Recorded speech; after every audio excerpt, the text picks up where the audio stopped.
وہ عورت روز اس نوجوان کو دیکھتی لیکن بغیر دیکھے وہ اس کو دیکھے سر جھکائے اس کی گلی سے گزر جاتا۔ دیکھنے میں وہ کسی مدرسے کا طالب علم لگتا تھا، لیکن اتنا خوبصورت تھا کہ وہ دیکھتے ہی اسے اپنا دل دے بیٹھی، اور اب مچلتی تھی کہ وہ کسی طرح اس پر نظر التفاف فرمائے۔ لیکن وہ اپنی مستی میں مگن سر جھکائے زیر لب کچھ پڑھتا ہوا روزانہ ایک مخصوص وقت پر وہاں سے گزرتا اور کبھی آنکھ اٹھا کر بھی نہیں دیکھتا۔ اس عورت کو اب ذرا سی تشویش ہونے لگی۔ وہ حیران تھی کہ کوئی ایسا نوجوان بھی ہو سکتا ہے جو اس کی طرف نہ دیکھے، اور اسے سوچنے کا حق بھی تھا کہ وہ اپنے علاقے کی سب سے امیر اور خوبصورت ترین عورت تھی۔ خوبصورتی اتنی کہ جب بھی وہ باہر نکلتی تھی تو لوگ اس کو دیکھنے پر مجبور ہو جاتے۔ اس بات پر وہ حیران تھی کہ جس کی خوبصورتی دیکھنے کے لیے لوگ ترستے ہیں، وہ خود کسی کو پسند کرنے کے بعد بھی وہ قائل نہ ہو سکا، اور نہ اس کی طرف دیکھنا اس نے گوارا کیا۔ وہ اپنی انا کی شکست اور خوبصورتی کی توہین پر وہ پاگل ہو گئی، اور کوئی ایسا منصوبہ سوچنے لگی جس سے وہ نوجوان کو حاصل کر سکے اور اس کا غرور توڑ سکے۔ آخرکار شیطان نے اسے ایک ایسا طریقہ سمجھایا جس سے میں وہ پھنس کر وہ نوجوان اس کی بات ماننے پر مجبور ہو سکتا ہے۔ اگلے دن جب وہ نوجوان اس گلی سے گزر رہا تھا تو ایک عورت اس کے قریب آئی اور کہنے لگی، بیٹا، میری مالکن تمہیں بلا رہی ہے۔ نوجوان نے کہا، اماں جی، آپ کی مالکن کو مجھ سے کیا کام ہے؟ بیٹا، اس نے تم سے کوئی مسئلہ پوچھنا ہے، وہ مجبور ہے، خود باہر نہیں آ سکتی۔ نوجوان اس عورت کے ساتھ چلا گیا، اور اس کے وہم و گمان میں بھی نہ تھا کہ جو عورت اس کو بلا رہی ہے اس کا منصوبہ کیا ہے اور وہ کیا چاہتی ہے۔ وہ تو اپنی فطرتی سادہ دلی کی وجہ سے اس کی مدد کرنے کے لیے چلا گیا۔ اس کے ذہن میں تھا کہ شاید کوئی بوڑھی عورت ہے، وہ اپنی کسی معذوری کی وجہ سے باہر آنے سے قاصر ہے۔ نوکرانی نے اس کو کمرے میں بٹھایا اور انتظار کرنے کا کہہ کر چلی گئی۔ تھوڑی دیر بعد کمرے میں وہی عورت داخل ہوئی۔ نوجوان نے بے ساختہ اپنی نظریں جھکا لیں کیونکہ اندر آنے والی عورت بہت خوبصورت تھی۔ نوجوان نے پوچھا، جی بی بی، آپ نے کون سا مسئلہ پوچھنا ہے؟ عورت کے چہرے پر ایک شیطانی مسکراہٹ آ گئی۔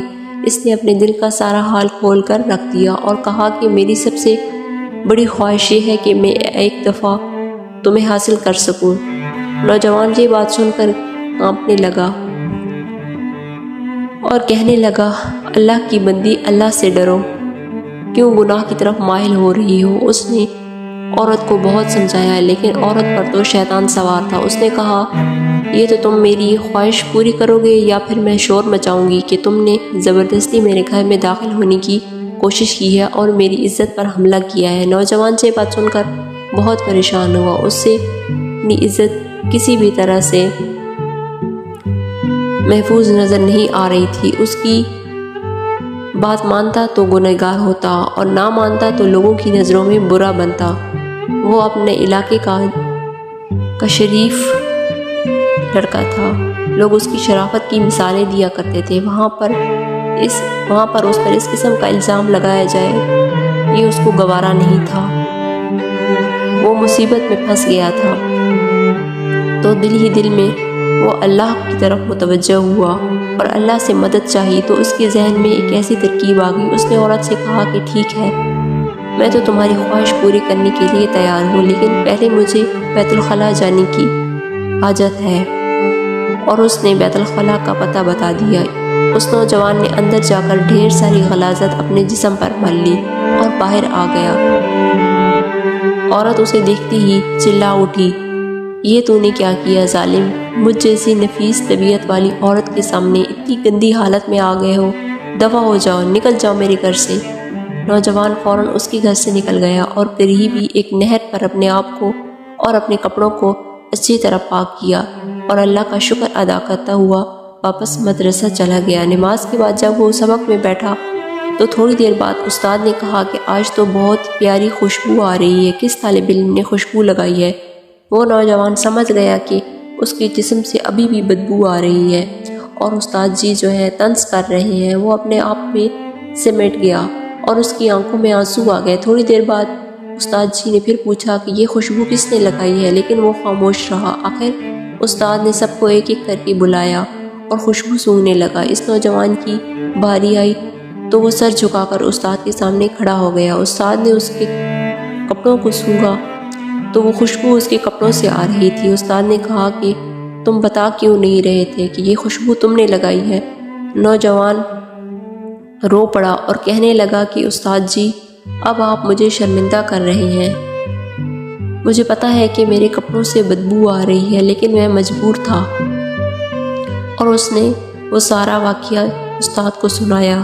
استاد نے کہا کہ میں تمہارا مذاق نہیں اڑا رہا، خدا کی قسم تمہارے کپڑوں سے واقعی ایسی خوشبو آ رہی ہے جو میں نے آج سے پہلے کبھی نہیں سونگھی، اور یقیناً یہ اللہ کی طرف سے ہے کہ تم نے اپنے آپ کو گناہگار ہونے سے بچانے کے لیے اپنے آپ کو گندا کر دیا، گندگی اپنے اوپر لگانا پسند کیا، لیکن اللہ تعالیٰ نے اس گندگی کو ایسی خوشبو میں بدل دیا جو اس دنیا کی بالکل لگتی ہی نہیں ہے۔ کہتے ہیں کہ اس نوجوان کے ان کپڑوں سے خوشبو ہمیشہ ہی آتی رہی۔ سبحان اللہ، ماشاء اللہ۔ دوستوں، امید کرتی ہوں کہ آپ کو ہماری آج کی ویڈیو پسند آئی ہوگی، اور اب آپ بھی اپنے آپ کو گناہوں سے بچانے کی کوشش کریں گے، کیونکہ اللہ تبارک و تعالیٰ ہمارے کون سی چیز اور کون سا ہمارا عمل پسند آ جائے اور اس کے صدقے میں اللہ تعالیٰ ہم پر مہربان ہو جائے، اور اس کا اختیار صرف میرے اللہ کے پاس ہے۔ امید کرتی ہوں کہ ہماری آج کی ویڈیو آپ کو ضرور پسند آئی ہوگی، اور صدقے کی نیت سے اس ویڈیو کو زیادہ سے زیادہ شیئر کریں۔ انشاءاللہ کسی نئی ویڈیو کے ساتھ اور ایک نئے ٹاپک کے ساتھ دوبارہ حاضر ہوں گے۔ تب تک کے لیے اللہ حافظ۔